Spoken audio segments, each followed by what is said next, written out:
In other words, they're not interested in being with someone who's really wealthy who treats them like garbage.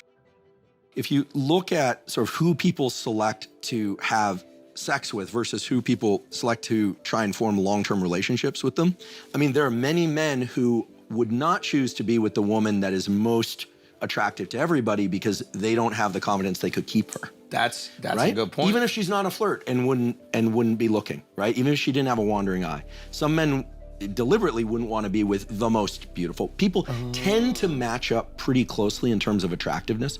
Yes, it's true that resource potential is an important variable because people have to think about safety and childcare and a number of things. But of course, but women work too, right? Women can work too, right? They can opt to work and make money. But more often than, more important than any other feature across all cultures is that the woman reports that she sought someone who is kind to them. Not necessarily kind to everybody, but kind to them, right? Kind to them. Okay, so even if you think of like extreme money, right? Extreme money, or you think of extreme bodies or extreme resources, right? That somebody has. Women, in terms of who they tend to pair up with long term, assuming heterosexual, right? They're heterosexual, because here we're making a bunch of assumptions.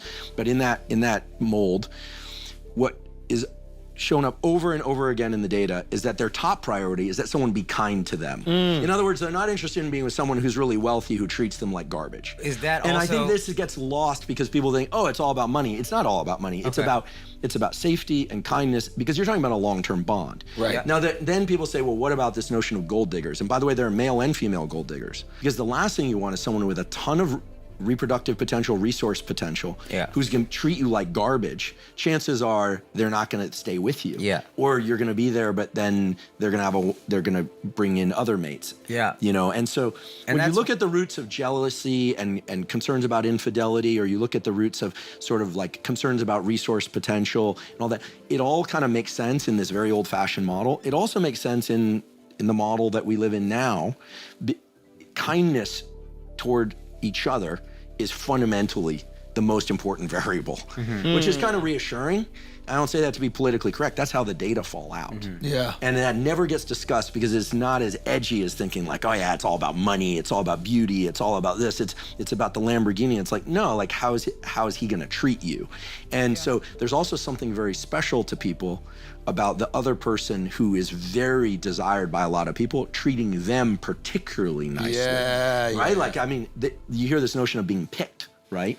And there's mutual picking, and everything is changing now too, right? I mean, the way that you know, there are apps like Bumble where women actually have to say that it's, yes, I will talk to you, right? It's not a bi-directional conversation. There's an asymmetric conversation. So again, not on the apps, but I'm fascinated by this because it's human dating behavior, but it's always going to be through the filter of biology. Well, maybe you can answer this because you're a neuroscientist. So can the brain outpace evolution, where we have millions of years of evolution that men say, I'm attracted to these proportions that will nourish my kids the best, and women say, I'm attracted to these features that say he'll take care of my kids. Now society's changing in the last 70 years. Crazy rate of change.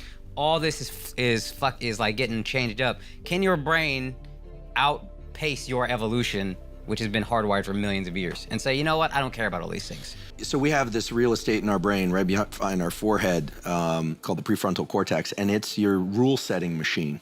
Okay, so you can create new rules for what's going to drive your behavior. Like, we can decide that what's important in a given set of situations is blank.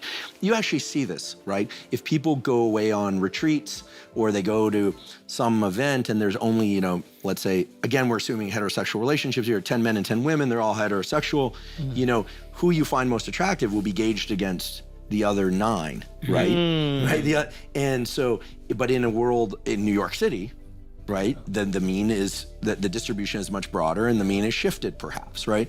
And so you can't beat evolution. You're always going to be constrained by brain wiring, but you can condition certain things.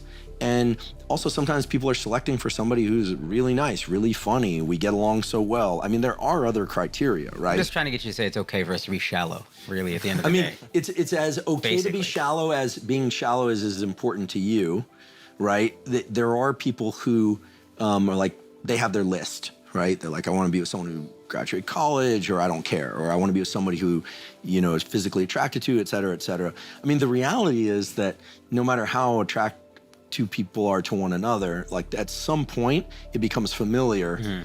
But there are certain people, like I'll just disclosure, I'm actually become in a relationship, monogamous relationship, actually become more attracted to the person I'm with. And I think it's something through the nose. It's like a pheromone thing. Yeah. I become very conditioned to them, right? It's not that no one else becomes attracted to me, but I become very conditioned to them. And so I don't know that everyone's like that. I've only been me, but I know that there are some people that get really restless after they've been with the same person for a little while. And sometimes that's psychological, like they never got it out of their system. They married the first person they were with.